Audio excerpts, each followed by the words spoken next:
Sergeant Norwood, Durham County Sheriff's Office. I'm currently assigned to the scope unit. Today we are doing the Operation Medicine Drop. It's a program that we participate in the Durham County Sheriff's Office that's given by the State Bureau of Investigation. Thank you for bringing them. Okay, so Carolina Arbors is a fabulous community. We have residents that are 55 and better. There are 1,292 homes here at Carolina Arbors. We have approximately 2,200 residents. Good morning. Thank you. Operation Medicine Drop is an opportunity for people to take old or not used medicine, controlled substances, and bring them to a place like this where it's secure and pass over to law enforcement so we can get rid of them the proper way. And they have done the pill drop in the past, and it has helped the residents to get rid of their unwanted expired medicines and help to clean out their medicine cabinets. Those medications are given into the wrong hands or fall in the wrong hands. It can be used for selling back on the streets and stuff like that. And a lot of times people do also hold on to them and not know what to do with them, and sometimes they flush them, and that's not what you want to do. It just helps them to purge and get rid of unwanted medicines in a safe and healthy way. We secure the medicines in these boxes, then we destroy them later by incineration. Have a good day, okay? All right, take care. And we'd like to thank everyone who came by, stopped in, and dropped off medicine. So far, we've collected 2 of these large brown boxes, and we'll be out here again for another hour or so. So thank you for everyone who showed up. Have a good day, okay? Take care. So we have another event scheduled April 24th, Walmart on Glen School Road, and that'll be from 10 to 2.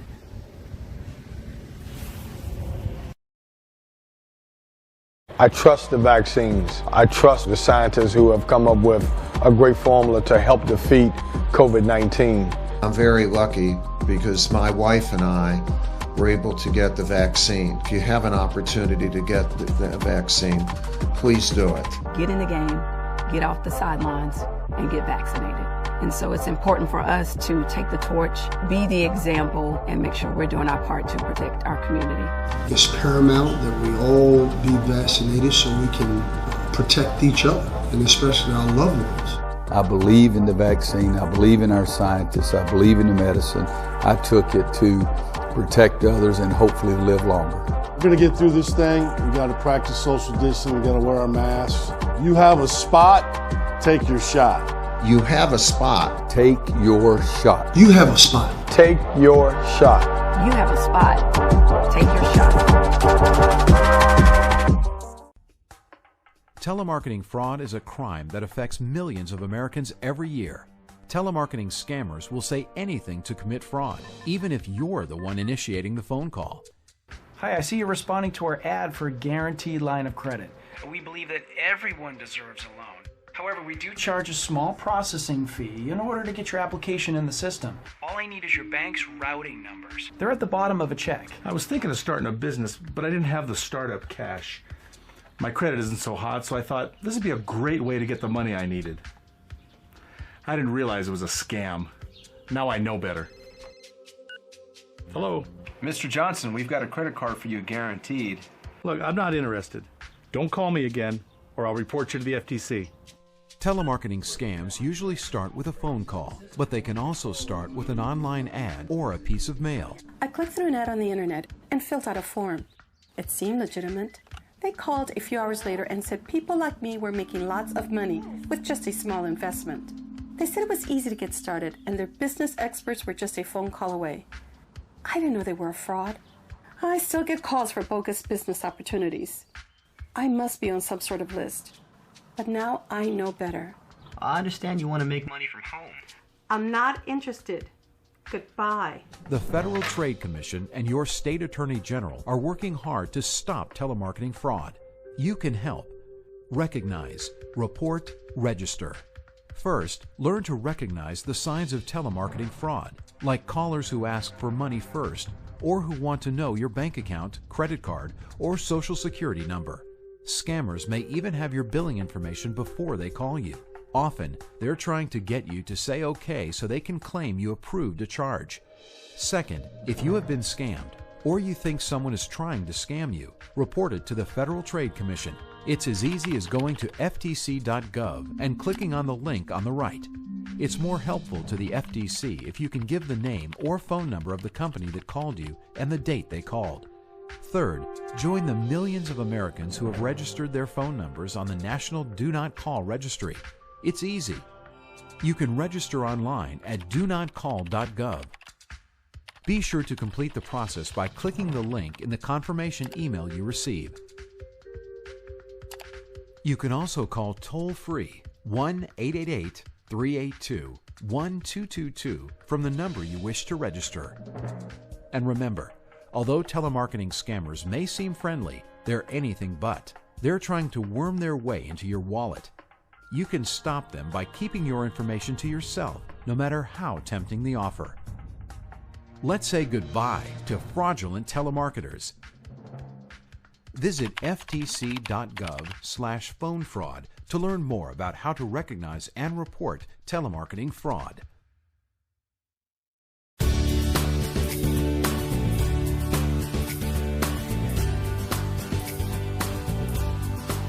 Last year, here at Alliance, we trained over 200 first responders in CIT training.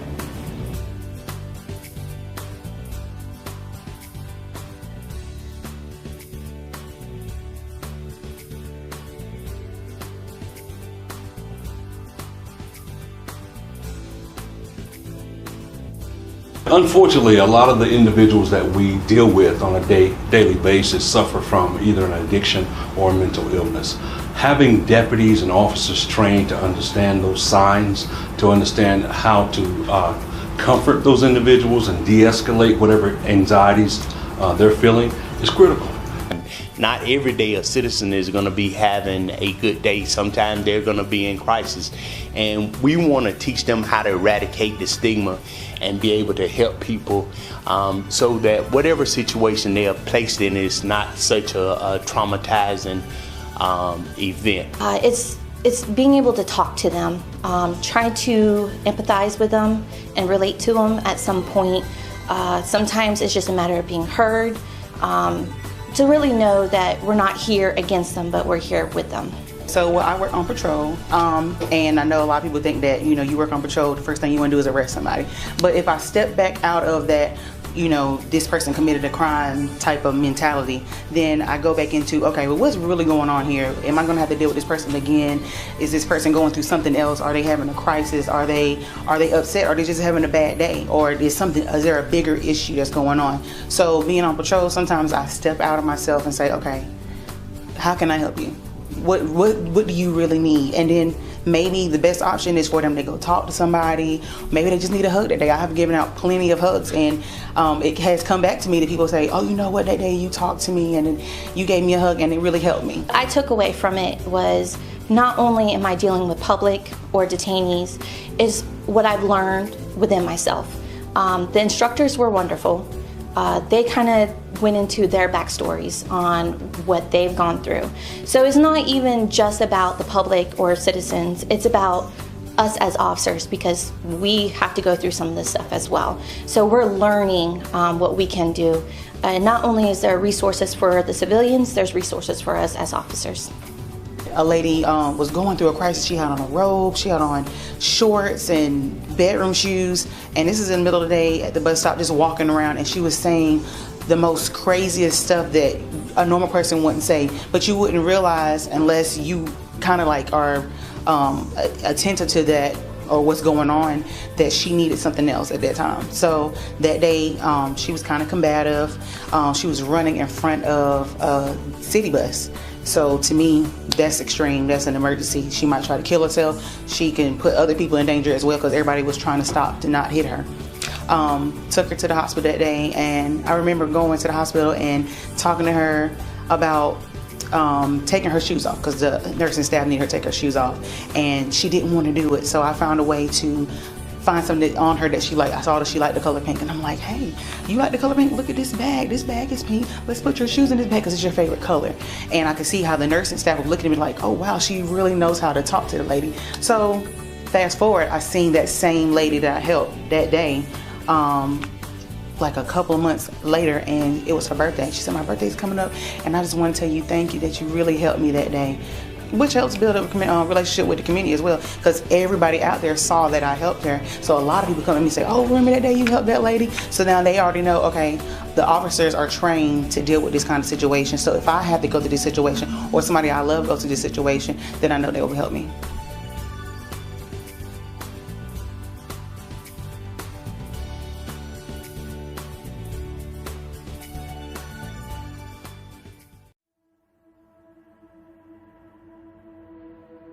We know that across the country, there have been many issues, many incidents that we can point to where African Americans were either not treated fairly or were used. We're in a new generation. A lot of us are afraid because we do not have a primary doctor that we can have trust and faith in. It is unquestionably something that everyone, especially in the African American community, should take. Don't wait until you would have wished you had. Go ahead now. Leave the signs. The only way we're going to be able to stop this virus is by all of us taking the vaccine. You have a long life if you can prevent the diseases and prevent the illness. I feel the same way I did as I did the day before I took the shot. I feel great. I had no side effects. I waited on 15 minutes. I feel okay. So I want to really encourage people to go on and take the vaccine. Prevention is so important. You have a spot? Take your shot. You have a spot. Please take your shot.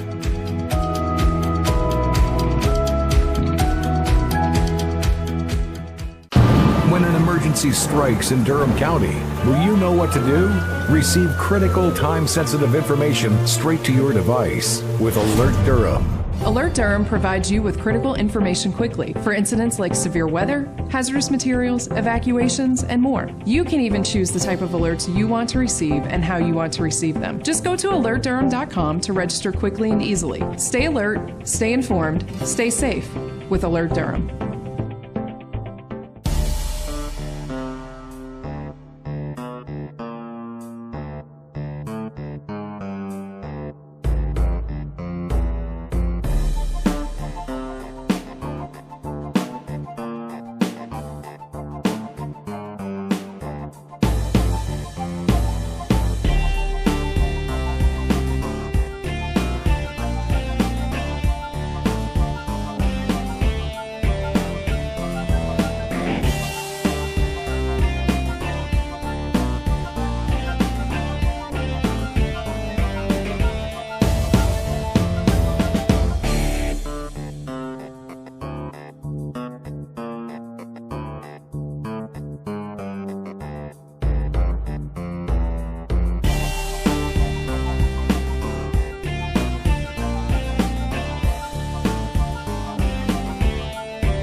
Hey, it's MelinKota, and we're here this week to talk to you about wildlife. Now, it's a little chilly today, but it's about to warm up, and we've already started seeing wildlife calls come in. So we want to talk to you a little bit about the wildlife that you might encounter here in Durham County. Dakota, what are some of the animals that we get calls about?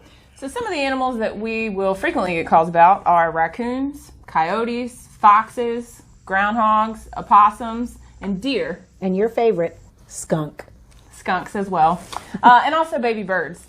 But it's important to note that as Durham continues to grow and more wildlife habitat is destroyed to make room for development, that you're going to be seeing these guys more frequently in your backyards because they have to find a place to go.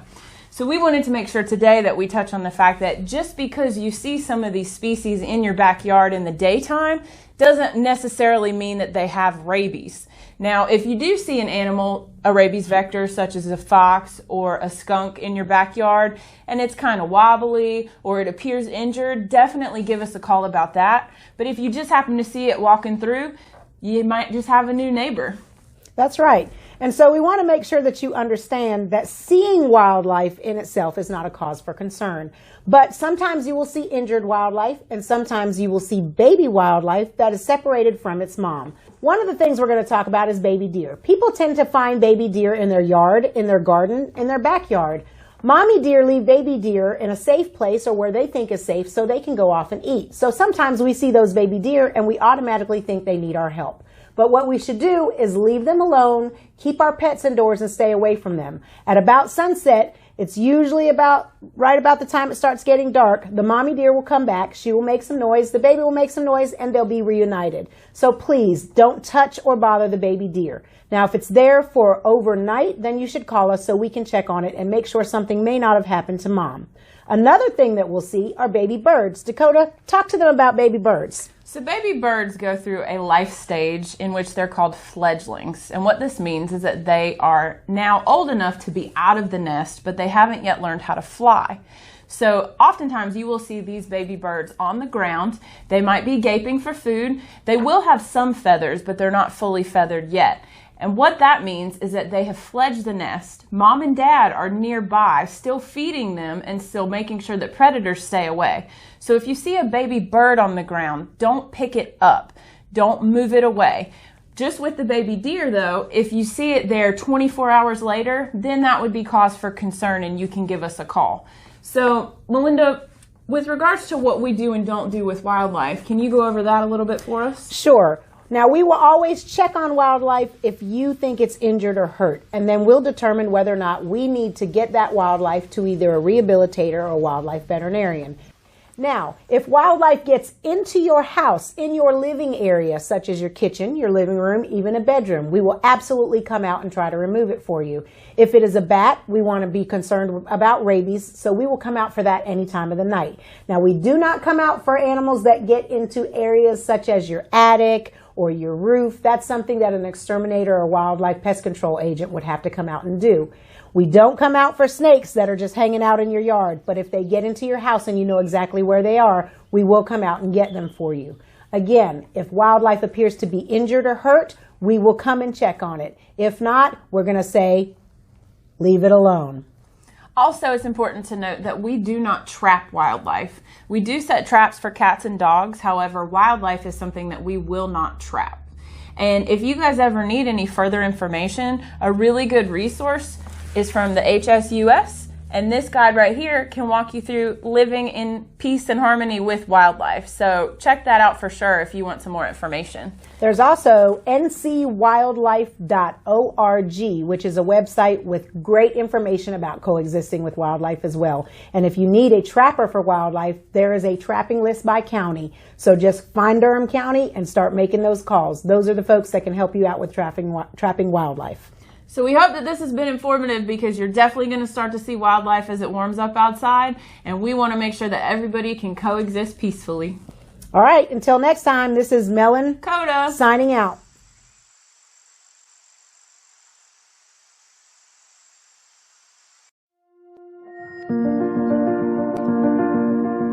Since the start of this pandemic, we responded to nearly 8,000 calls. So that's 8,000 opportunities to contract the virus, and that's also additional 8,000 opportunities to spread the virus. We have to make sure that our community feels safe, not only by us protecting them, but showing them that we have confidence in the science. When we talk about us or officers serving and protecting, how better can we show that we're willing to do that than to get a vaccine to ensure the safety of the community we serve. I decided to take my shot to encourage other people to take theirs. It allows me to be able to go into work and feel like it won't be me next. We want to make sure that people can get their food, can get their medicine, diapers, milk, all the things that they have to have. Everybody's got to do their part. If you're not going to get the vaccine, you're just not using your head. And the vaccine is going to save lives. I lost my dad a week ago, from COVID. I don't want anybody else to go through that pain. You're saving not just you, saving family members, you're saving other people you don't even know. We do have a sense of responsibility to the children, to our community, to our families. It's no other way. This is really the only way to push us forward. You have a spot. Take your shot. You have a spot. Take your shot. You have a spot. Take your shot. You have a spot. Take your shot.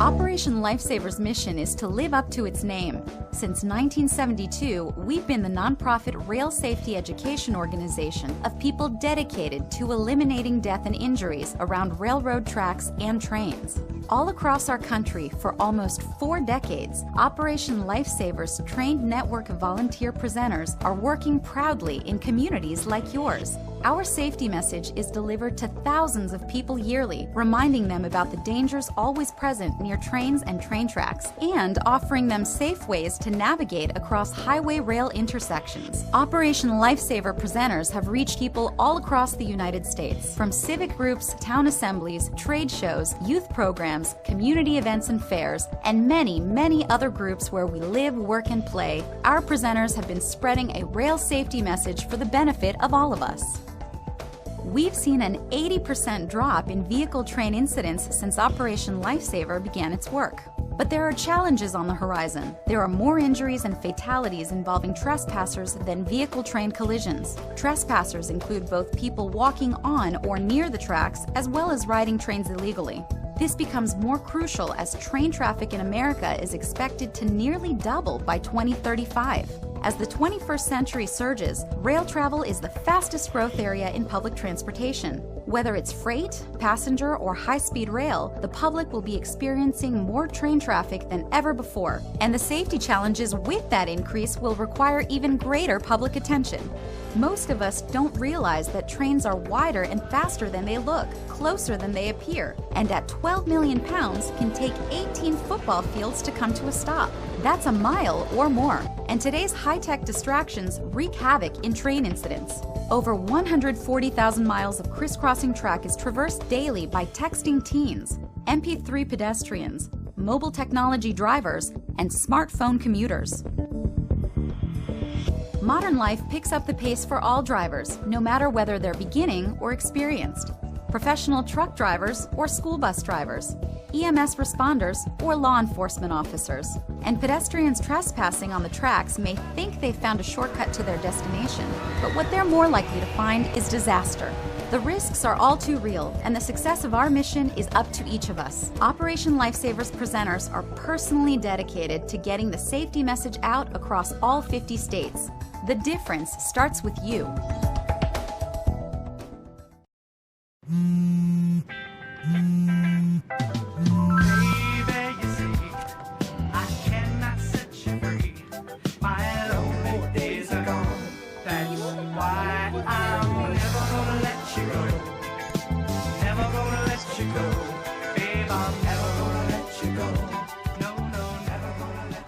Here you go. Thank you. Thank you.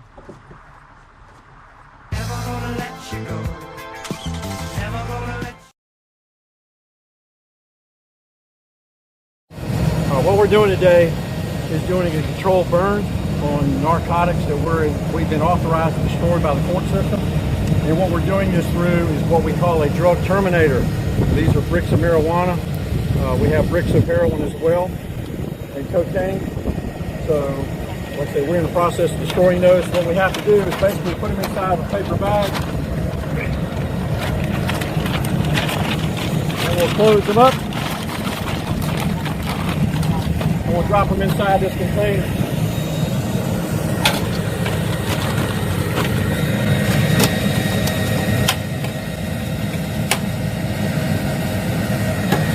Then we'll put them inside the drug terminator.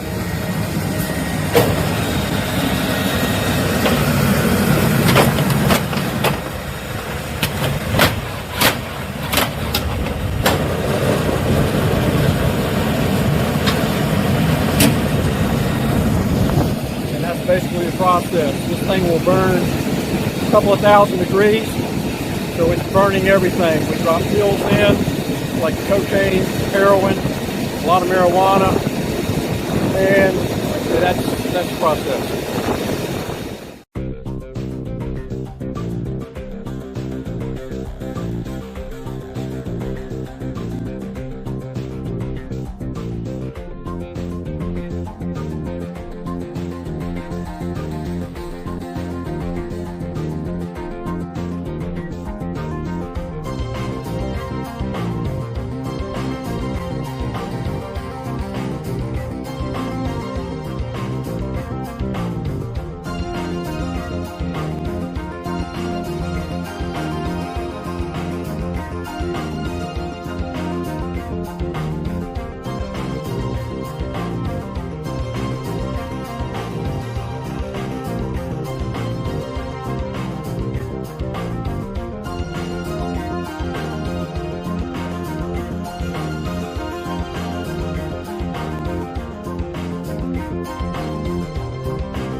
Durham County Sheriff's Office, where's your emergency?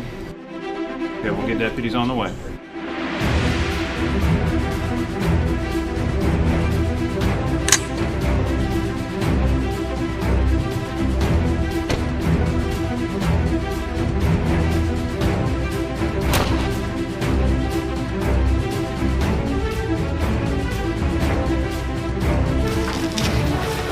Order! Move!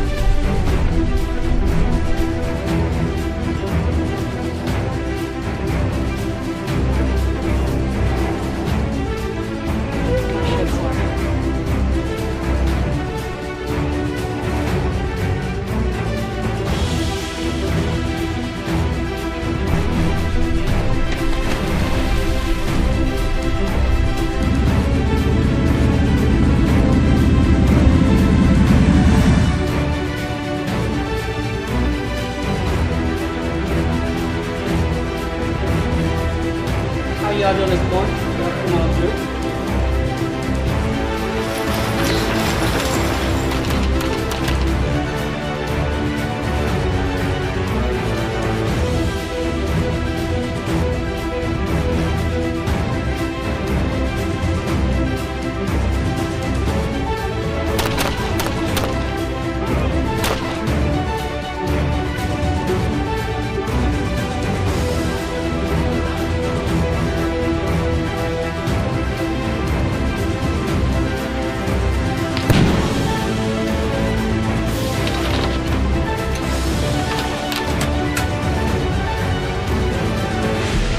I'm Durham County Sheriff Clarence Burkhead, and we want you to join our team. Honor, duty, service. If you have what it takes, our recruiting starts now.